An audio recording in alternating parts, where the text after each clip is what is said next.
ایک زمانے کی بات ہے، ایک دور دراز گاؤں میں رام سنگھ نام کا ایک مشہور لوہار رہتا تھا۔ رام سنگھ کی دھاتیں مضبوط اور اعلی معیار کی ہوتی تھیں، اور لوگ دور دور سے آ کر اس سے لوہے کے برتن اور ہتھیار بنواتے تھے۔ رام سنگھ کا بیٹا اکرم 16 سال کا ایک ذہین، جرأت مند اور تجسس بھرا لڑکا تھا۔ اکرم ہمیشہ اپنے والد کے ساتھ کام کرتا، ہتھیار اور برتن بنانے کی تکنیکیں سیکھتا اور اپنے والد کی کہانیاں سنتا۔ اکرم کی سب سے بڑی خواہش تھی کہ وہ ایک دن اپنے والد کی طرح مشہور اور قابل احترام بنے۔ لیکن اس کے دل میں ایک اور تجسس بھی تھا۔ قریبی پہاڑوں کے جنگل میں ایک جادوگر کے بارے میں افواہیں گردش کر رہی تھیں۔ لوگ کہتے تھے کہ وہ جادوگر ہزاروں سال پرانا ہے، اور اگر کسی کی نیت درست نہ ہو تو اسے جادو کے شکنجے میں پھنسا دیتا ہے۔ ایک دن اکرم نے اپنے والد سے کہا، ابا، میں جادوگر سے ملنا چاہتا ہوں۔ میں اس سے کچھ سیکھنا چاہتا ہوں تاکہ میں اپنے ہنر کے ساتھ حکمت بھی حاصل کر سکوں۔ رام سنگھ نے چونک کر کہا، بیٹا، وہ جادوگر خطرناک ہے۔ بہت سے لوگ اس کے جال میں پھنس گئے۔ تم ابھی چھوٹے ہو اور تمہارا تجربہ محدود ہے۔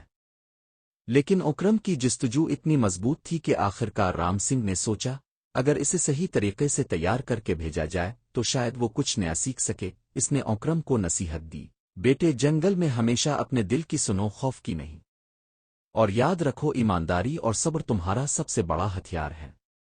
اگلی صبح اکرم نے اپنا چھوٹا سا بیگ تیار کیا، جس میں کھانے پانی، چھوٹا چھیورا اور ایک چھوٹا لوہے کا ہتھوڑا رکھا۔ اس نے والد کو گلے لگا کر کہا، ابا، میں واپس آؤں گا اور جو کچھ سیکھا آپ کو دکھاؤں گا۔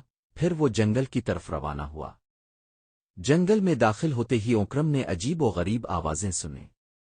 پرندوں کی چہچہاہٹ اور درختوں کی سرسراہٹ میں ایک پراسرار جادو محسوس ہو رہا تھا۔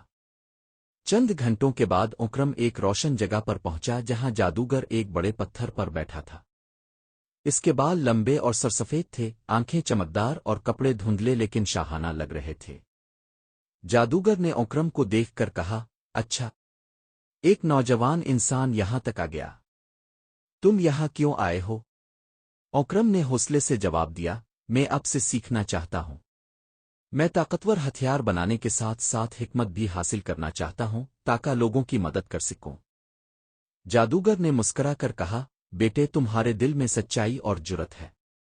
لیکن اگر تم واقعی سیکھنا چاہتے ہو تو 3 آزمائشیں ہیں جو تمہیں پاس کرنی ہوں گی۔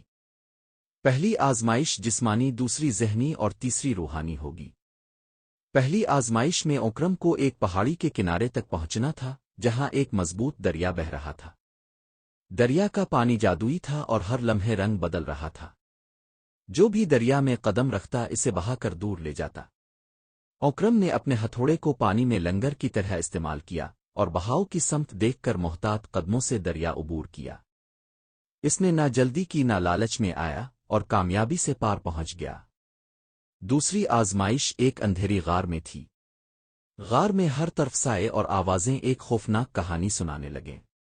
اکرم نے اپنے دل کی سن کر خوف پر قابو پایا۔ اس نے محسوس کیا کہ اگر وہ ہر چیز کو خطرناک سمجھے گا تو کبھی باہر نہیں نکل سکے گا۔ اس نے عقل سے راستہ بنایا اور غار سے سالم باہر نکلا۔ تیسری آزمائش سب سے مشکل تھی۔ جادوگر نے کہا، اب بیٹے، تمہیں ایان جادو تک پہنچنا ہے۔ یہ آئینہ تمہارے دل کی سب سے بڑی خواہش کو دکھاتا ہے۔ لیکن اگر تم لالچ خود غرضی میں آ گئے تو ہمیشہ وہاں پھنس جاؤ گے۔ اکرم نے آئینہ دیکھا۔ آئینہ میں اسے دولت، طاقت، شہرت اور جادو کے بے شمار مواقع نظر آئے۔ ایک لمحے کے لیے دل ہل گیا، لیکن اکرم نے یاد کیا کہ وہ سچائی اور علم حاصل کرنے آیا ہے، دنیاوی لالچ نہیں۔ اس نے دل کو مضبوط کیا اور کہا، میں صرف علم اور حکمت حاصل کرنا چاہتا ہوں۔ جادوگر نے مسکرا کر کہا، تم نے کامیابی حاصل کر لی ہے۔ تمہارا دل صاف اور تمہاری نیت خالص ہے۔ اب میں تمہیں جادو اور حکمت کا راز سکھاتا ہوں۔ سب سے بڑی طاقت انسان کے دل اور دماغ میں چھپی ہوتی ہے۔ طاقت صرف اسے ملتی ہے جو ایماندار اور صادق ہوتا ہے۔ جادوگر نے اکرم کو اپنی عصا دی اور کہا، یہ عصا تمہیں خطرے سے بچائے گی، لیکن سب سے بڑی طاقت تمہارے علم، شجاعت اور محبت میں چھپی ہے۔ اکرم نے جادوگر کا شکریہ ادا کیا اور واپس گاؤں لوٹ آیا۔ گاؤں والے اس کی بہادری اور حکمت دیکھ کر حیران رہ گئے۔ اکرم نے اپنے والد کے ساتھ لوہے کا کام دوبارہ شروع کیا، لیکن اب وہ نہ صرف لوہار کا بیٹا تھا بلکہ ایک نوجوان حکیم بھی تھا۔ اکرم نے اپنے گاؤں میں چھوٹے چھوٹے کاموں سے لوگوں کی مدد کرنا شروع کی۔ وہ صرف ہتھیار اور برتن نہیں بناتا بلکہ لوگوں کے مسائل حل کرتا، ان کی رہنمائی کرتا اور اپنی حکمت بانٹتا۔ وہ لوگوں کے لیے ایک مثال بن گیا کہ کس طرح علم، شجاعت اور ایمانداری کے ساتھ کوئی بھی اپنی زندگی بدل سکتا ہے۔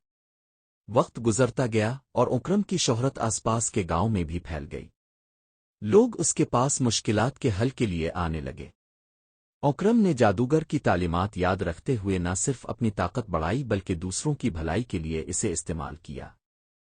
ایک دن گاؤں میں ایک نوجوان لڑکی پریا اکرم کے پاس آئی۔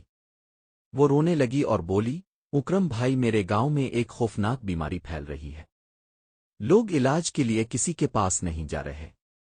اکرم نے دل میں سوچا، یہ بھی ایک امتحان ہے۔ وہ فوراً اپنی عصا، علم اور اپنے ہنر کا استعمال کرتے ہوئے بیماری کے علاج میں مدد کرنے کے لیے روانہ ہوا۔ اکرم نے مقامی جڑی بوٹیوں، پانی اور قدرتی علاج سے لوگوں کی زندگی بچائی اور سب کو امید دی کہ مشکل وقت میں حوصلہ اور علم سب سے بڑی طاقت ہے۔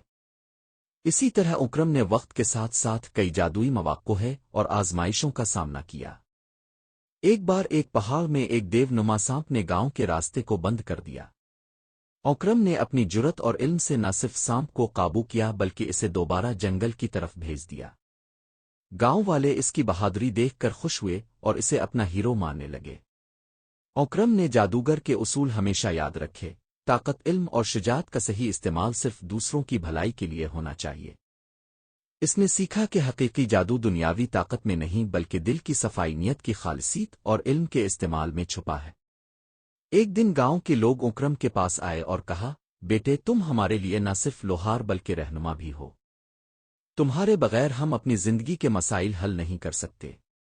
اکرم نے مسکرا کر کہا، ہیرو وہ نہیں ہوتا جو سب کچھ حاصل کر لے، بلکہ وہ ہوتا ہے جو اپنے علم، شجاعت اور دل کی روشنی سے دوسروں کی زندگی میں روشنی ڈالے۔